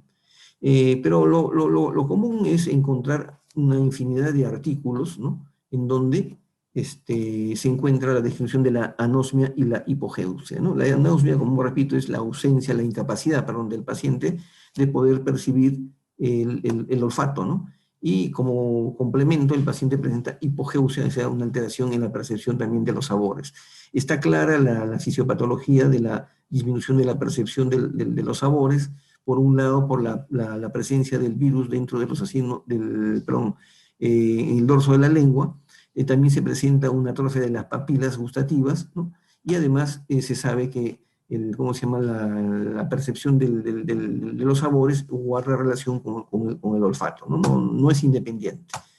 En este mismo artículo, ¿no? Hablan o mencionan sobre la fisiopatología probable para para la anosmia, señalando que la inflamación de las células respiratorias que se encuentran en la parte superior de la nariz, o sea, próximo a la lámina cribosa del etmoides, es la que al estar inflamada, puede ser el causante o puede ser la causa por la cual el paciente no percibe adecuadamente los olores, ¿no? Acá también está hablando de los cambios en la percepción del sabor, para disgeusia, y ahí sí hay una serie de artículos que relacionan justamente en el caso específico de la disgeusia a que existen receptores EK2 disponibles a lo largo de los conductos secretorios de las glándulas salivales mayores, ¿no? No hablo de las menores debe haber, no sé, pero eso no está descrito en la literatura, ¿no? De tal manera, pues, que si existe una gran cantidad de receptores EK2 en la lengua, o en la saliva, perdón, en los conductos excretores de las glándulas salivales mayores, es lógico pensar que los investigadores estén trabajando ya desde hace muchos meses en la posibilidad de utilizar la saliva como método de diagnóstico, y ojalá que lo puedan conseguir en algún momento, ¿no? Aquí este trabajo de este reporte del año 2020 dice que hace una referencia a la cialidinitis, ¿no? Relacionándola con la infección producida por el coronavirus, ¿no? Dice el ACE2 o el EK2, son los receptores, están presentes en el conducto epitelial, no sé, en el epitelio, perdón, del conducto de las glándulas salivales, ¿no? Y que eso está relacionado con la infección del COVID-19, ¿no? Eso es lo que se sabe respecto a pensé que no había puesto este artículo, ¿no? Este es el de Su, ¿no? En el cual remarca que la glándula salival, no siendo el lugar más importante, como es el intestino delgado, como puede ser ¿cómo se llama?, en los pulmones, sí resulta ser un lugar en la boca en el cual exista una cantidad significativa de receptores ECA2, y de ahí la importancia de los polutorios, de los cuales hablaremos en otro momento, ¿no? Entonces, lo que menciona como conclusión, como una especulación teórica aquí es, hipotetizamos, ¿no?, que las infecciones por COVID-19 pueden ser causadas por una cialadenitis aguda y los síntomas relacionados a la cialadenitis. La cialadenitis no es otra cosa más que la inflamación de los acinos glandulares, ¿no? Entonces, esa es una posible explicación. Pero otra cosa también que nos interesa, porque somos odontólogos y todos somos buenos odontólogos, me alegra que haya muchísimas personas, más de 100 personas en esta presentación solamente en el Zoom, no sé cuántas hay en este momento en el Facebook, ¿no? Pero acá este es un artículo que habla, se hace la pregunta, ¿no?, que si el sulcus gingival es un nicho potencial para el virus del SARS-CoV-2, ¿no? Y en realidad han llegado a identificar, ¿no?, han llegado a identificar virus del SARS-CoV-2, o sea, virus del COVID-19, en el sulcus gingival, ¿no? De ahí la importancia de la higiene bucal, de ahí la importancia del uso de colutorios, de ahí la importancia del cepillado y otros elementos básicos de la odontología para disminuir la carga viral en la boca en estos pacientes, ¿no? Y si entonces el sulcus gingival contiene virus, ¿no?, las bolsas periodontales podrían ser un reservorio para el SARS-CoV-2, se hace la pregunta de estos investigadores de la Universidad de Nantes en Francia, ¿no? Y es que ya se está estudiando la posibilidad que no solamente las glándulas salivales sean los reservorios en la boca, ¿no?, reservorios naturales del virus del COVID-19, sino también las bolsas periodontales, ¿no?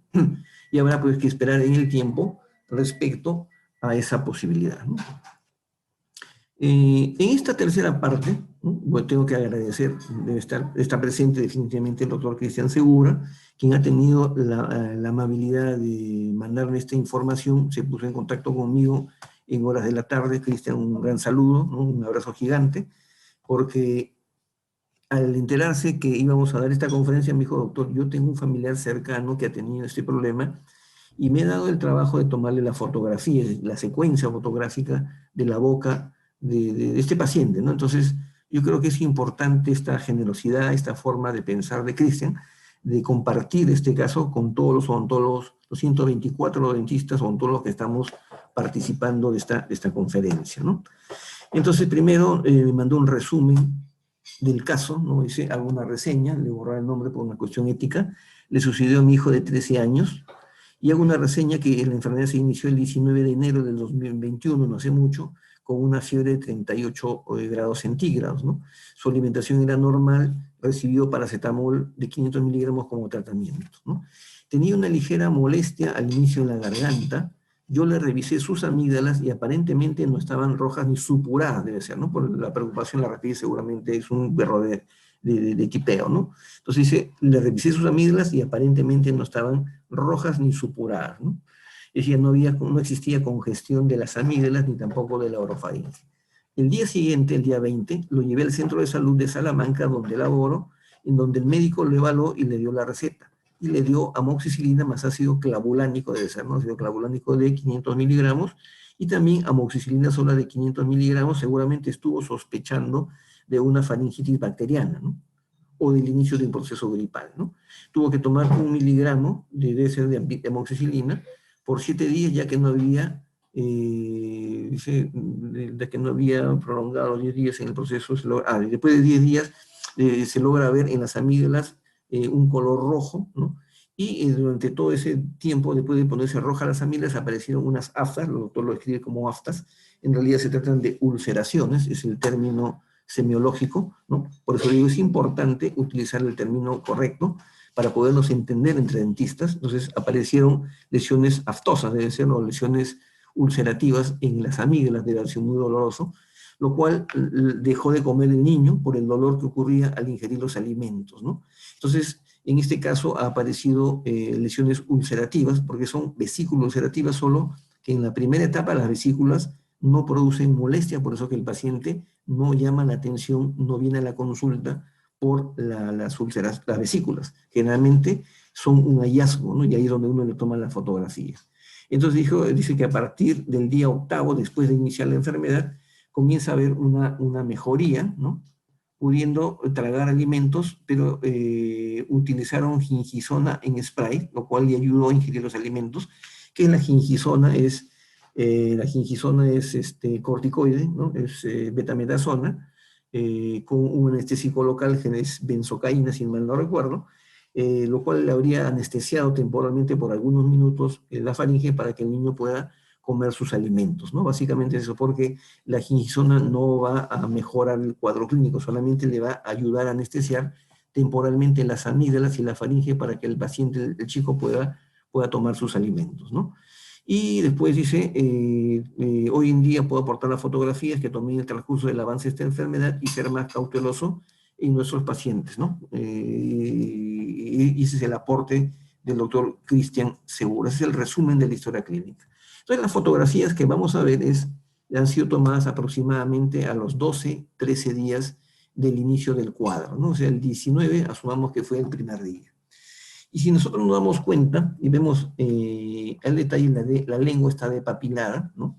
Hipócrates decía que la lengua es el espejo del alma, la boca es el espejo del alma. La lengua es un órgano muy sensible a cualquier enfermedad, ¿no? Inmediatamente la fiebre, inmediatamente una infección viral, una infección bacteriana, produce depapilación de la lengua, y la lengua se pone roja, ¿no? Porque entendamos siempre que el color blanco corresponde, perdón, el color rosado de una lengua sana corresponde al rojo, que es el tejido conectivo, y las papilas gustativas, que tienen cierto grado de queratinización, van a proveer el color blanco. Entonces, rojo con blanco es rosado, ¿no? Algunas lenguas son muy blancas por la saburra, ¿no? En este caso tiene la lengua un poco saburral, es lógico, por el dolor que sentía, seguramente no había un buen cepillado de la lengua, una buena limpieza de la lengua, pero los contornos y la punta de la lengua se encuentran depapilados, ¿no? Producto de la disminución de las defensas y por el cuadro sistémico de la enfermedad, ¿no? Y cuando vemos la úvula, cuando vemos el pilar anterior, cuando vemos el pilar posterior, vemos una gran amígdala, sobre todo en el lado derecho, vemos en el fondo la parte posterior de la orofaringe, la vemos totalmente enrojecida, ¿no? Y como dice nuestro colega, hay zonas puntiformes, ¿no? Donde aparecen, acá en esta etapa yo veo vesículas, ¿no? Vesículas son puntitos blancos, ¿no? Y que después de algunos días se van a convertir en ulceraciones. Creo que está acá la imagen posterior.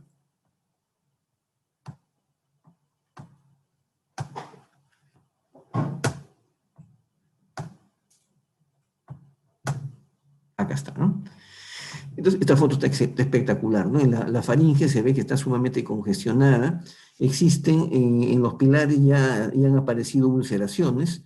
En la parte posterior de la lengua, aquí en el lado derecho y en el lado izquierdo, pero más en el derecho, hay una gran ulceración.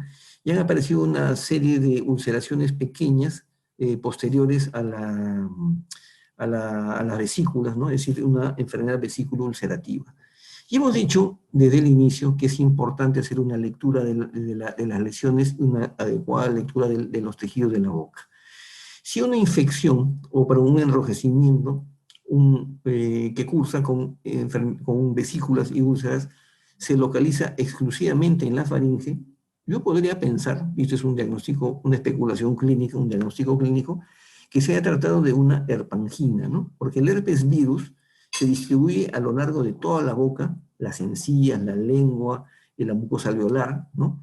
Y también a la faringe, pero algunos Coxsackie virus hay una familia de Coxsackie virus tipo A que produce una enfermedad llamada herpangina, ¿no? Y la herpangina, como su nombre, que es, dicho sea de paso, confundida con el herpes, ¿no? Pero que es exclusiva de las anginas de las amígdalas, el nombre de la enfermedad no corresponde necesariamente a la fisiopatología o la etiología, perdón, de la enfermedad, pero se trata pues de una enfermedad vesícula ulcerativa que se localiza exclusivamente, en este caso, en el paciente, no es del reporte clínico, sino del familiar de nuestro colega y amigo Cristian, se localiza solamente en la orofaringe, los pilares anterior y posterior, y también en las amígdalas. Entonces, Clínicamente más parecería esto una herpangina más que un herpes, ¿no?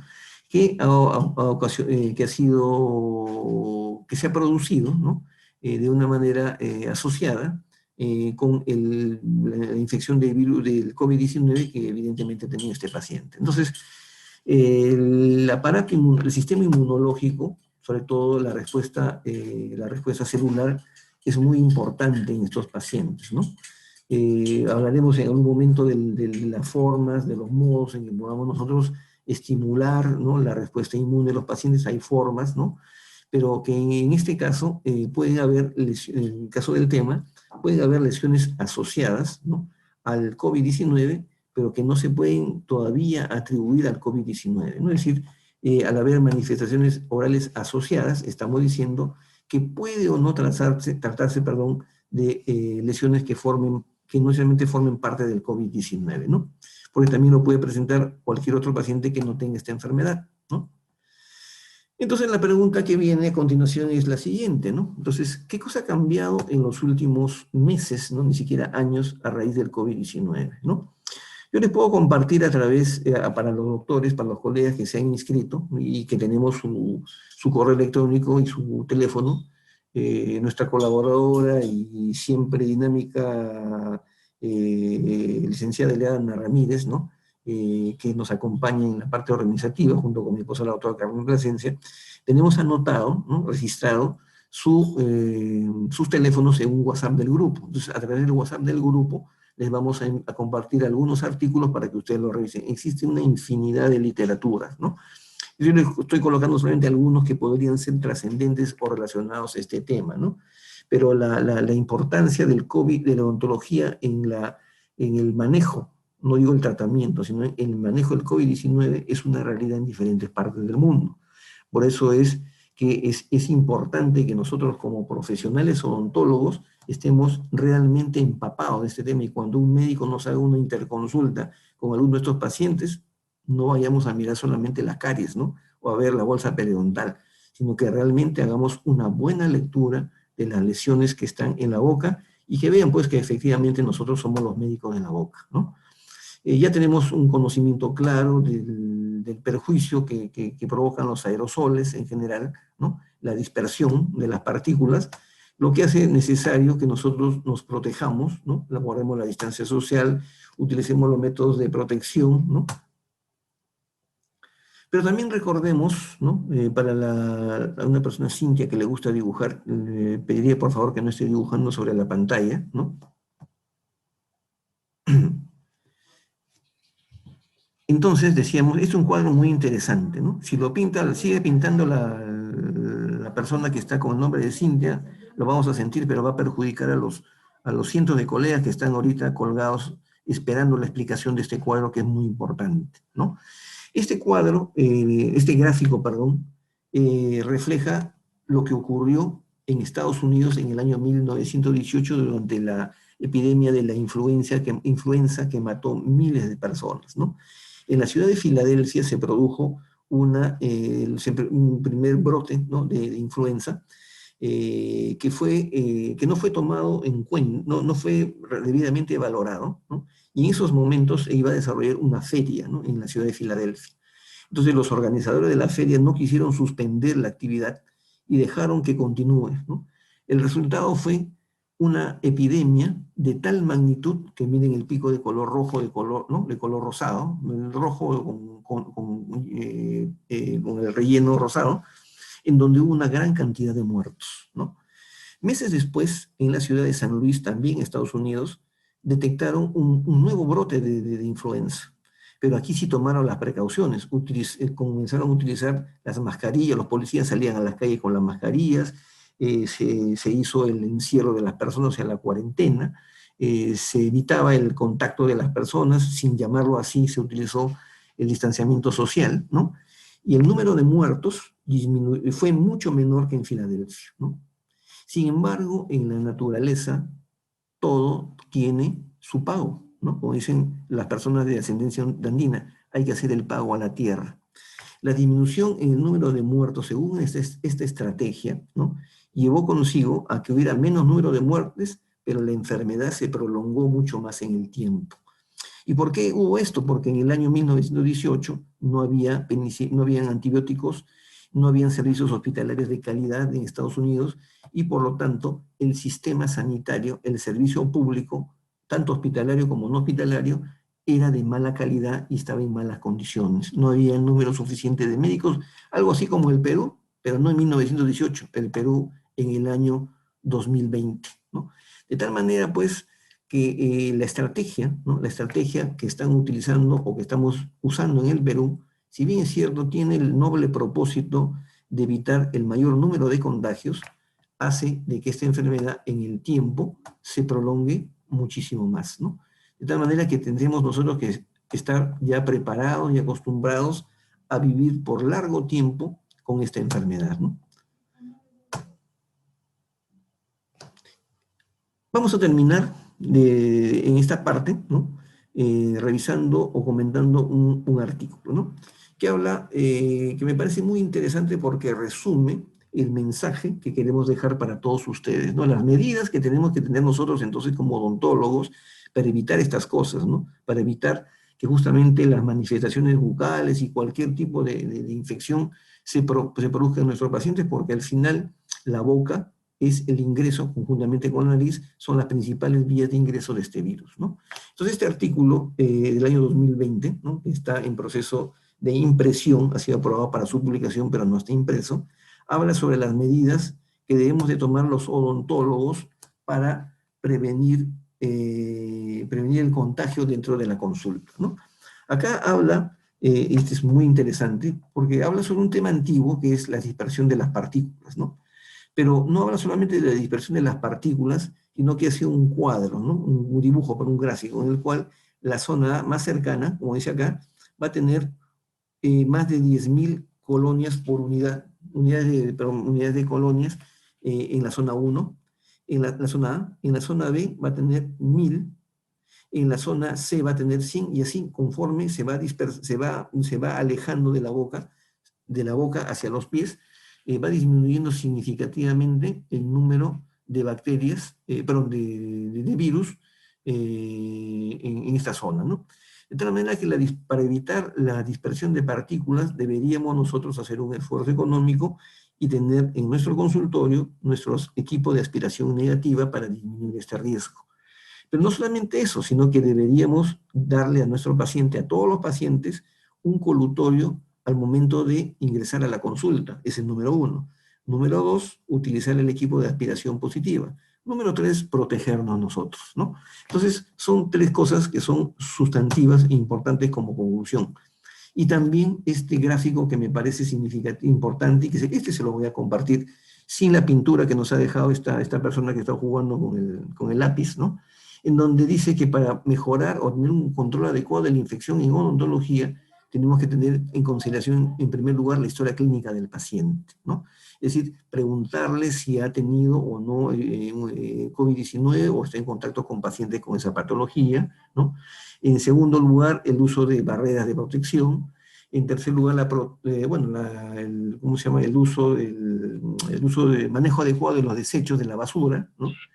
Un adecuado diseño, voy a apagar el volumen, perdón, alguien se le ha abierto el micrófono. El diseño adecuado de la oficina se refiere al consultorio, con una buena ventilación, con un sillón dental limpio, adecuado, ¿no? Con una buena limpieza, ¿no? Y desinfección del piso, ¿no? Con un almacenaje o un almacenamiento adecuado de los materiales, ¿no? Barreras, uso adecuado de barreras, uso de mascarillas y de barreras de protección. Y finalmente, usar la vacuna, o aplicarse la vacuna, ¿no? Entonces, en este punto esperamos, pues, que nuestros amigos del gobierno del Estado peruano, a través del MINSA, en algún momento considere que los odontólogos de la práctica privada podamos también vacunarnos, ¿no? Y no es una exigencia, esto no es un pedido, esto es un derecho de vida, ¿no? Que no debemos de olvidar, ¿no? Sucede, pues, que hemos leído con mucha preocupación en las redes sociales que las LIRIs están exigiendo que para aceptar la inscripción de consultorios particulares, estos consultorios tengan que tener un registro de IPRES, ¿no? Yo creo que estamos en una emergencia nacional donde la vida de las personas está en juego. Yo puse un ejemplo, es como estar ahogándose en el mar y que venga un miembro del MINSA y nos exija el DNI, ¿no? Pero si me estoy ahogando, ¿cómo me va a pedir el DNI? Es una barbaridad. Eso es pedir el registro de IPRES a las personas, a los dentistas que necesitamos vacunarnos. Creo que eso debe ser corregido y este es un clamor, no es un pedido, es una exigencia que hacemos desde aquí, desde esta pequeña ventana, para sensibilizar a los odontólogos del sector salud, porque ellos tienen la capacidad de poder llegar a las instancias necesarias y no conformarse solamente con que vacunen a un grupo de dentistas. Creo que eso debe ser extensivo a todos los profesionales odontólogos y, como dice la norma, no solo a los odontólogos, sino a todas las personas que trabajan en los servicios de salud público y privado, porque también debe protegerse y es una vía de diseminación, de difusión de esta enfermedad, no solo de odontólogos, sino también la asistente dental, la secretaria, la persona que hace la limpieza en el consultorio. Todos ellos forman parte o están involucrados, como dice la norma, como dice la ley en general y el reglamento, están involucrados en la atención o en el servicio que damos nosotros los odontólogos de la práctica privada, ¿no? Esto no es una burla, más bien creo que es una reflexión importante. Estamos todavía en medio de una crisis, ¿no? Y estas crisis en realidad son oportunidades para hacer cosas diferentes, ¿no? Utilizar nuestro ingenio, utilizar diferentes experiencias que hayamos tenido en nuestra vida profesional para mejorar la atención que hacemos y mejorar también de pronto los servicios y los ingresos que podamos tener nosotros en nuestra consulta, ¿no? Es cierto que los peruanos no nos vamos a morir de hambre, los peruanos somos muy ingeniosos, ¿no? Desafortunadamente a veces usamos el ingenio para cosas malas, pero deberíamos, si aprovechamos ese ingenio innato que tenemos, debemos de aprovechar esta oportunidad para mejorar nuestra atención, pero siempre cuidándonos nosotros como profesionales y a las personas que trabajan con nosotros, como también a nuestras familias, ¿no? Antes de terminar, hacerles una invitación, ¿no? Tenemos actividades libres, ¿no? En ONS. La próxima semana está para confirmar un invitado brasileño que nos va a dar una conferencia sobre planificación reversa, que es un tema general que nos va a interesar a todos, dentro de las actividades libres, gratuitas, ¿no? Pero tenemos otras actividades como también es este curso de un día, ¿no? Sobre hemorragias bucodentales, ¿no?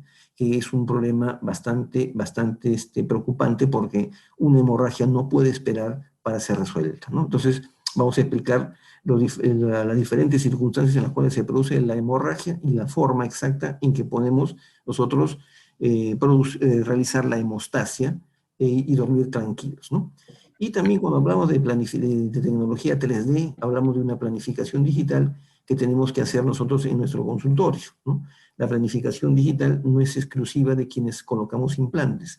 La planificación digital significa hacer el tratamiento del paciente en forma digital para poder organizar mejor el trabajo y darle una perspectiva al paciente y nosotros también tener una perspectiva adelantada de los resultados que vamos o podemos lograr en este paciente en particular y puede utilizarse en cualquier especialidad.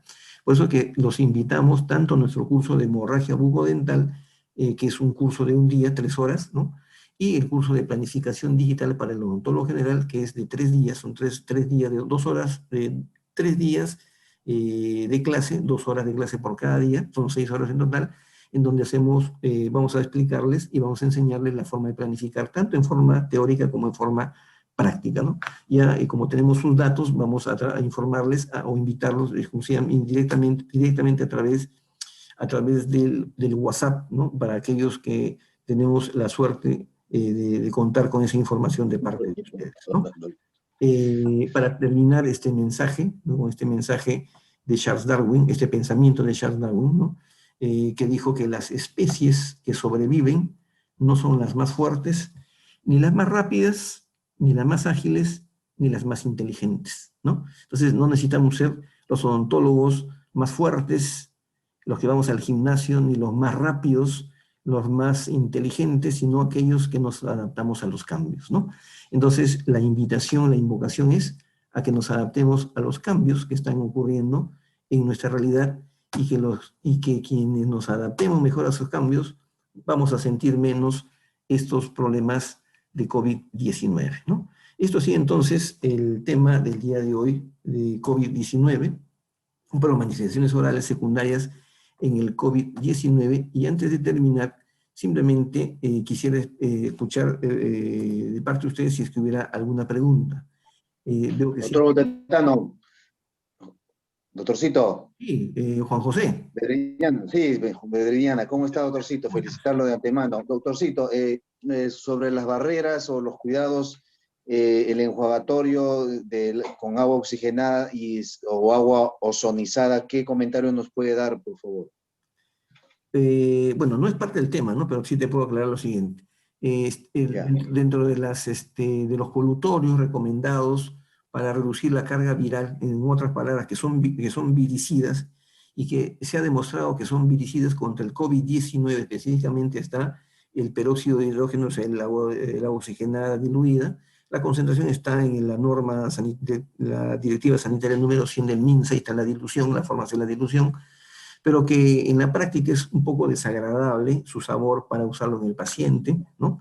Tenemos una alternativa en el cetilpiridino, ¿no? Que viene en nuestro medio, no lo venden solo, pero es caro, ¿no? Es el Vitis, pero que lo podemos comprar también, lo venden combinado con la clorexidina, ¿no? Que ese sí tiene la capacidad de disminuir la carga viral. En cuanto al agua ozonizada, debo entender que el ozono no es un medio efectivo para desinfectar el ambiente. Estás hablando, o estás mencionando del ozono para desinfectar el agua, ahí sí está demostrada la eficacia del ozono, pero el agua ozonizada, ojo, el agua ozonizada es un agua limpia, libre de bacterias. No es un agua que desinfecte los tejidos, ¿ya? Es como si utilizaras un agua limpia, claro. Entonces, el agua ozonizada Ya, es un agua limpia. Eso es el agua ozonizada. No tiene actividad viricida, en absoluto. ya, doctorcito. ¿Ya? Eso es Muy importante. amable, gracias, No, no, doctorcito. no, no hay Gracias. problema. Después aquí en el chat ya comenzaron las preguntas y me alegra bastante.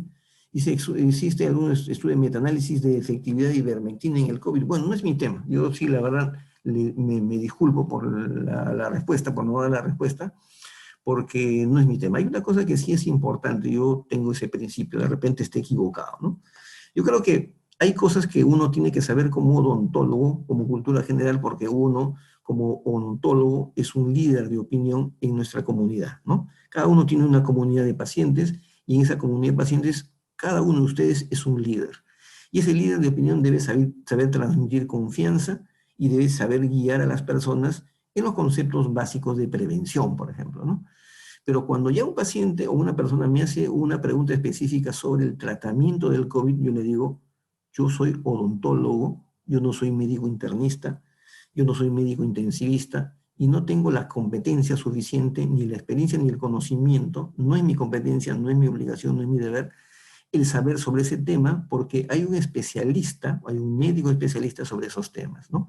Entonces, creo oportuno señalar que en esta conferencia no me voy a referir al tratamiento del COVID-19, porque no es mi competencia y no estoy preparado para el tema, pero creo que hay muchas cosas que debemos tomar en cuenta todavía, que están mucho por aclararse en el tema de la ivermectina, ¿no?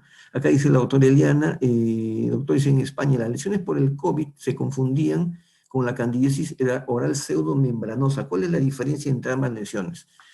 Bueno, la diferencia es clara, ¿no? La candidiasis bucal tiene tres presentaciones clínicas, ¿no?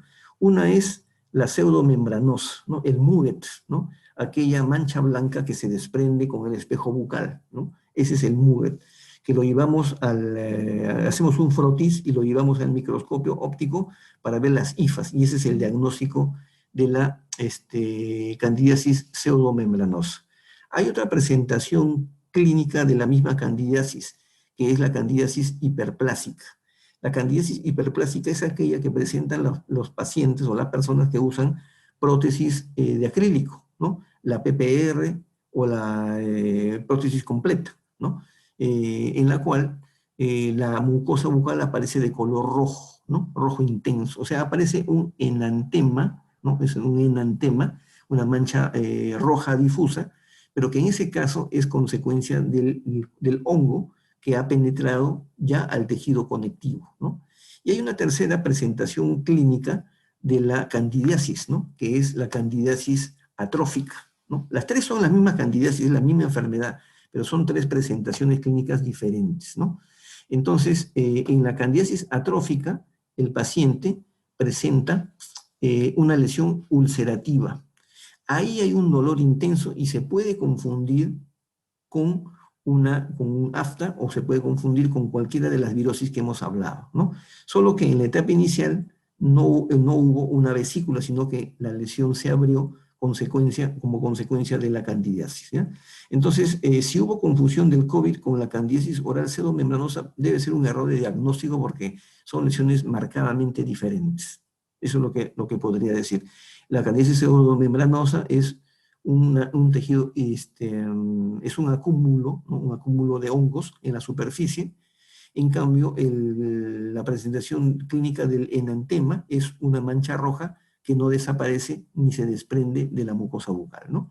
Y la ulceración sí podría confundirse, pero el hongo, la micosis atrófica o candidiasis atrófica es focalizada en un solo sitio. En cambio, los herpes son difundidos, se difunden, perdón, o se diseminan en una zona más amplia de la boca. Acá la doctora Inés dice, tengo un familiar que ha salido de alta después de estar intubado, de ser por un mes por COVID, y está en una semana y refiere dolor y ampollas en la cavidad bucal. ¿Cómo puedo ayudarle? Bueno, posiblemente se trate, gracias por la pregunta, y si acaso en algún momento nos pudiera compartir alguna foto, le agradeceríamos de antemano, ¿no? Se trate de una infección viral oportunista, ¿no?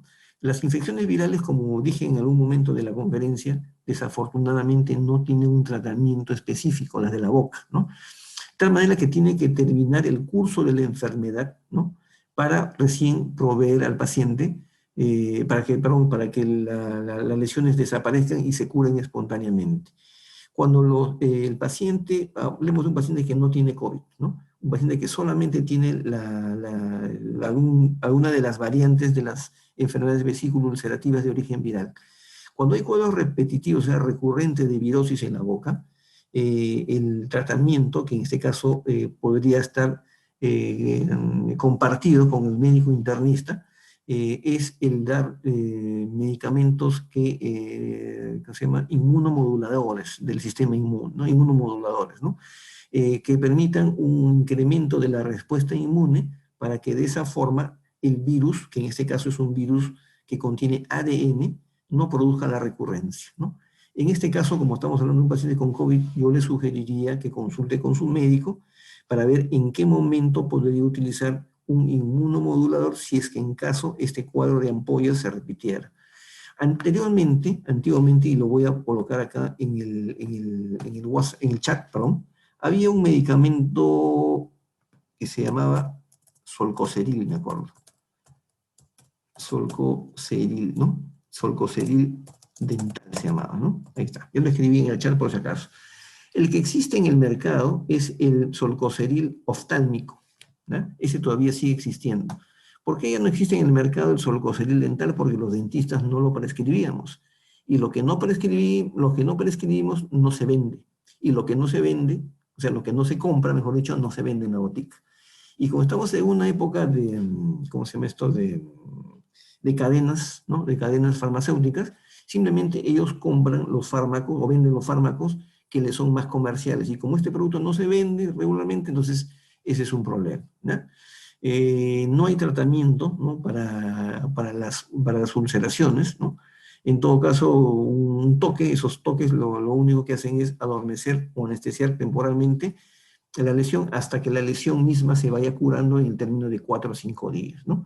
Hice otra pregunta, ¿cuál es el pH que debe tener un enjuague bucal ideal? Bueno, el pH bucal de la boca oscila entre 6.8 y 7.2, es lo fisiológico, ¿no? Entonces, cualquier enjuague, cualquier colutorio oscila dentro de ese marco de referencia, ¿no? Porque si es más elevado, si es alcalino va a producir necrosis, si es muy ácido va a producir ulceraciones, ¿no? O erosiones puede producir, ¿no? Entonces los fármacos en general tienen un pH, las soluciones, ¿no? O que oscilan entre 6.8 y 7.2, ¿no? Pero no es que lo buscamos así, ya viene la preparación en en esa concentración. Una parte de la pregunta, acá está, del paciente con lesiones ulcerativas, ¿no?, que también presenta estomatitis herpética, dice si esas lesiones desaparecen junto con el proceso febril. Bueno, la fiebre también, doctora, la fiebre es un mecanismo de respuesta del organismo, ¿no?, a una infección, ¿no?, en este caso una infección sistémica de origen viral, ¿no? Entonces, la fiebre no es que vaya a desaparecer conjuntamente con las lesiones, sino que la fiebre va a estar presente mientras la reproducción bacteriana, viral en este caso, se encuentra activa, ¿no? Porque la fiebre es un mecanismo de respuesta. Pero la infección viral, sí, o la lesión viral, la ulceración sí va a ir desapareciendo progresivamente de 4 o 5 días o un poco más si es que la ulceración es muy grande, ¿no? Eso va a depender del tamaño, en todo caso, de la ulceración. Acá hay 2 mensajes nuevos, ¿no? 2 preguntas más. Y se podría tratarse con Piralvex, que tiene extracto de glucosio. Ah, sí, el Piralvex yo lo conozco desde niño. Mi mamá me perseguía para echar el Piralvex, ¿no? El Piralvex contiene, como dice acá, un extracto de remo officinal. Hay algunas sustancias que son proteínas de origen bacteriano que se utilizan o se han utilizado originalmente para el tratamiento de quemaduras y son bastante buenos, ¿no? Hay un producto comercial, no me acuerdo, que contiene Penguagar Jambic, ¿no?, que es un spray que se utiliza para el tratamiento de quemaduras y que sí es muy efectivo para disminuir el dolor de las ampollas, pero estoy hablando de las ampollas en la piel, no de las ampollas en la boca, ¿no? El Piralvex, que es de color violeta, ¿no?, sí puede ser utilizado, pero no necesariamente va a favorecer la reparación del tejido. En todo caso, va a encubrir un poco el dolor, va a disminuir ligeramente el dolor, ¿no? O dice la doctora Marlenis pregunta, dice, ¿cuál es su opinión respecto al uso de agua electrolizada, ¿no? Debe referir seguramente al agua, ¿cómo se llama este? El agua, así me dio el nombre.